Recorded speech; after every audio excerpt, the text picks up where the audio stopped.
Pesatnya penggunaan media sosial dari tahun ke tahun mengalami peningkatan yang sangat besar. Hal ini dibuktikan bahwa hubungan antara manusia untuk menjalin komunikasi dapat terhubung pada dunia virtual, dari negara satu ke negara yang lain maupun dari daerah satu maupun ke daerah yang lain. Penggunaan media sosial bukan hanya untuk saling berkomunikasi, memberi kabar kepada sanak saudara maupun teman yang berada jauh. Namun, penggunaan sosial media juga dapat ditunjukkan untuk memperoleh informasi terbaru. Tak banyak pula penggunaan sosial media yang dimanfaatkan untuk membagikan hobi keseharian kita yang ada di rumah maupun melakukan traveling. Namun, pesatnya media sosial ini juga menimbulkan berbagai masalah.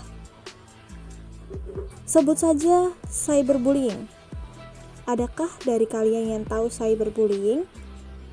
Pernahkah kalian mendengarnya?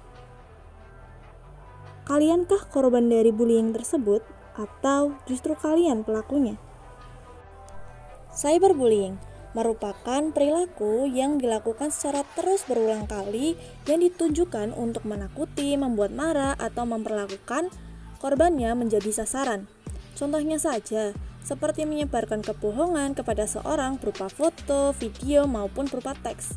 Ada pula pengiriman pesan yang berupa ancaman untuk menyakiti seseorang korban, melakukan comment hate atau dapat dikatakan komentar buruk berupa perilaku mereka, berupa fisik mereka.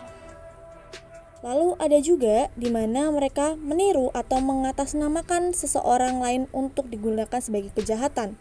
Nah, termasuk trolling, di mana pengiriman pesan ancaman yang menjengkelkan melalui jejaring sosial atau ruang obrolan, seperti dengan tujuan untuk mengucilkan atau mengecualikan anak-anak yang berada dalam grup tersebut. Untuk beberapa kasus cyberbullying, seperti menurut data UNICEF pada tahun 2022, Menko Bidang Pembangunan Manusia dan Kebudayaan Muhadjir Effendi menyebutkan bahwa sebanyak 45% anak di Indonesia menjadi korban perundungan di dunia digital atau cyberbullying sepanjang tahun 2020. Bagaimana cara kamu membedakan perlakuan bullying dan juga candaan atau lelucon secara online? Kebanyakan dari teman-teman sebaya kita ketika melakukan chatting online ataupun grup, biasanya mereka akan menertawakan hal-hal yang wajar ataupun mengungkap lelucon-lelucon yang bagus untuk mereka. Namun kadangkala kebanyakan lelucon yang menyudutkan orang akan berindikasi terhadap bully. Seperti ketika kita mengujarkan untuk candaan menertawakan teman kita padahal teman kita tidak suka, dengan indikasi bahwa itu cuma bercanda kok, atau jangan dianggap serius dong. Padahal jika kalian merasa bahwa menertawakan atau tertawa bersama itu berbeda, maka lelucon atau candaan mungkin sudah terlalu jauh.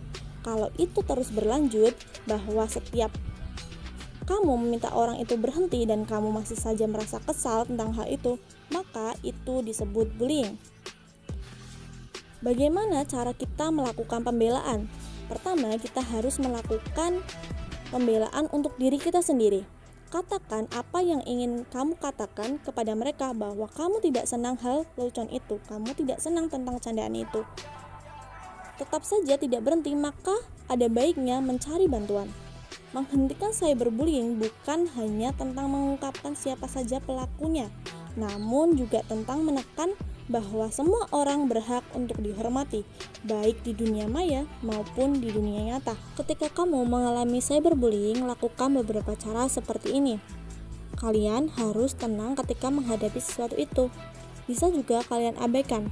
Ketika kalian tidak mau mengabaikan, kumpulkan beberapa bukti bahwa orang-orang tersebut melakukan perundungan, lalu laporkan. Dan cara terakhir adalah memblokir kontak tersebut. Bagi para korban cyberbullying, percayalah bahwa kalian bukan sosok orang yang pengadu. Bukan berarti kalian akan menambah kekhawatiran orang tua maupun orang terdekatmu. Namun, itu adalah bentuk emosi kalian untuk membuka ruang cerita kepada orang terdekat terhadap masalah-masalah yang kamu hadapi, sehingga segala emosi maupun solusi akan ditemukan oleh orang-orang yang menyayangi dirimu. Dan bagi para pelaku, bijaklah dalam menggunakan sosial media karena apa yang kamu perbuat itulah yang akan kamu tuai. Terima kasih.